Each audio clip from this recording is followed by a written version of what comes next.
कविता का शीर्षक ही है पिता की चिता जलाते हुए। कुछ बातें अक्सर कहते थे पिता, कुछ बातें अक्सर कहते थे पिता। भादो की किसी विकट काली रात में, भादो की किसी विकट काली रात में, जब 56 कोटि बरसते हो देव, अपनी निकट बहने वाली नदी को उसकी समग्र भयावहता में देखो। भादो की किसी विकट काली रात में, जब 56 कोटि बरसते हो देव, अपनी निकट बहने वाली नदी को उसकी समग्र भयावहता में देखो और कल्पना करो कि यमुना को कैसे पार किया होगा वसुदेव ने एक नवजात बच्चे के साथ। तुम्हें लेकर जीवन की बैतरणी को कुछ इसी तरह पार किया है मैंने। तुम्हें लेकर जीवन की बैतरणी को कुछ इसी तरह पार किया है मैंने। अघाए हुए और रिरियाते आदमी की हंसी में फर्क करना सीखो। अघाए हुए और रिरियाते आदमी की हंसी में फर्क करना सीखो। अभागा आदमी का बच्चा जन्मते ही रोना शुरू करता है।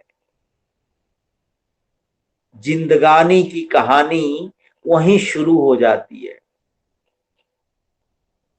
फटी धोती, टूटी झोपड़ी, डसी देह और कुचली आत्मा ने गरीब को एक अदद अधम शरीर बना दिया। अघाए हुए और रियाते आदमी की हंसी में फर्क करना सीखो। अभागा आदमी का बच्चा जन्मते ही रोना शुरू करता है। जिंदगानी की कहानी वहीं शुरू हो जाती है। फटी झोपड़ी, फटी धोती, टूटी झोपड़ी, डसी देह और कुचली आत्मा ने गरीब को एक अदद अधम शरीर बना दिया। पंच तत्व तो आज भी अमीरों की चाकरी में लगे हैं। पंच तत्व तो आज भी अमीरों की चाकरी में लगे हैं।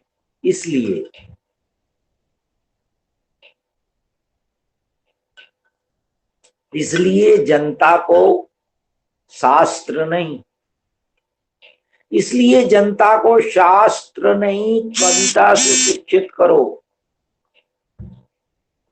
साधुता को श्रम से जोड़ो, भिक्षा से मुक्त करो।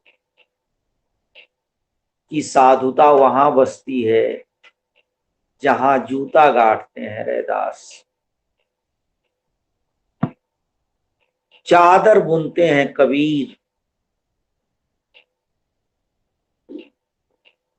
इसलिए जनता को शास्त्र नहीं कविता से शिक्षित करो। साधुता को श्रम से जोड़ो, भिक्षा से मुक्त करो। कि साधुता वहां बसती है जहां जूता गाड़ते हैं रैदास, चादर बुनते हैं कबीर। बतरस के तो रसिया थे पिता, बतरस के तो रसिया थे पिता। कोई नहीं मिलता तो बैलों से ही बोलते बतियाते।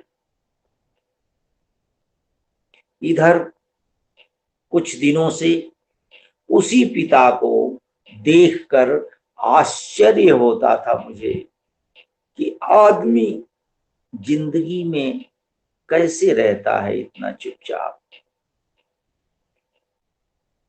विश्वास नहीं होता कि बप्पा सपना हो गए। उन्हें देखकर लगता था कभी कि गांव, जवार, खेत, खलिहान इसलिए जवान हैं कि पिता जवान है। कुएं का पानी सूख जाएगा पर पिता की जवानी खत्म नहीं होगी। पर औचक चले गए पिता कि गांव, जवार, खेत उन्हें देखकर लगता था कभी कि गांव, जवार, खेत, खलिहान इसलिए जवान है कि पिता जवान है। कुएं का पानी सूख जाएगा पर पिता की जवानी खत्म नहीं होगी। पर औचक चले गए। पिता के पास एक पुश्तैनी कोट था। पिता के पास एक पुश्तैनी कोट था। जब जंगल, पर्वत, मैदान जाड़े से थर थर कांपने लगते, पिता उसे पहनकर आगी तापते थे। गांव से सटकर बहती सरयू के किनारे कभी आग के फूल की तरह खिले थे पिता। गांव से सटकर बहती सरयू के किनारे कभी आग के फूल की तरह खिले थे पिता। और आज वहीं आग की नदी में नहा रहे थे। सबसे पहले पिता के जलते हुए दोनों पांव झूल गए, जैसे कह रहे हों, जैसे उतान लेटे पिता ने टांगे बटोर ली हों और कह रहे हों, अब नहीं चल पाऊंगा तुम्हारे साथ। लपटों के बीच लाल अंगार हुए पिता और अस्त होते सूर्य का रंग एक जैसा दिख रहा था। नहीं दिख रही थी तो पिता की वे आंखें जिनके तनिक लाल होते ही हम भाई बहनों की कपकपी छूट जाती थी। 50 पार करते ही पिता की वही आंखें हर भाव प्रसंग पर डबडबा जाती थी। चिरायत गंध में सना चिटचिट का चरचराता शोर मन में मचे कोहराम में डूब गया था। पिता ने जीवन भर चलाया मन भर का हथौड़ा, लोहे को देते रहे तरह तरह की शक्ल, पर अब बीड़ी के जले ठूठे ही उनकी याद दिलाएंगे कि धौकनी सी थी उनकी छाती। थाली में रखा चुटकी भर नमक और हरी मिर्च थी उनकी आंखें। भुलाए नहीं भूलेगा उनके जीवन का दुख।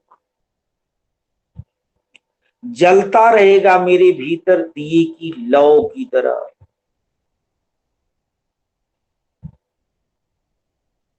भुलाए नहीं भूलेगा उनके जीवन का दुख। जलता रहेगा मेरे भीतर दिए की लौ की तरह।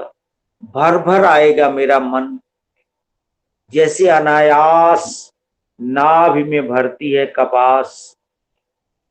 जब भी सूखेंगे मेरे होंठ, पिता के पपड़ाए खेत याद आएंगे।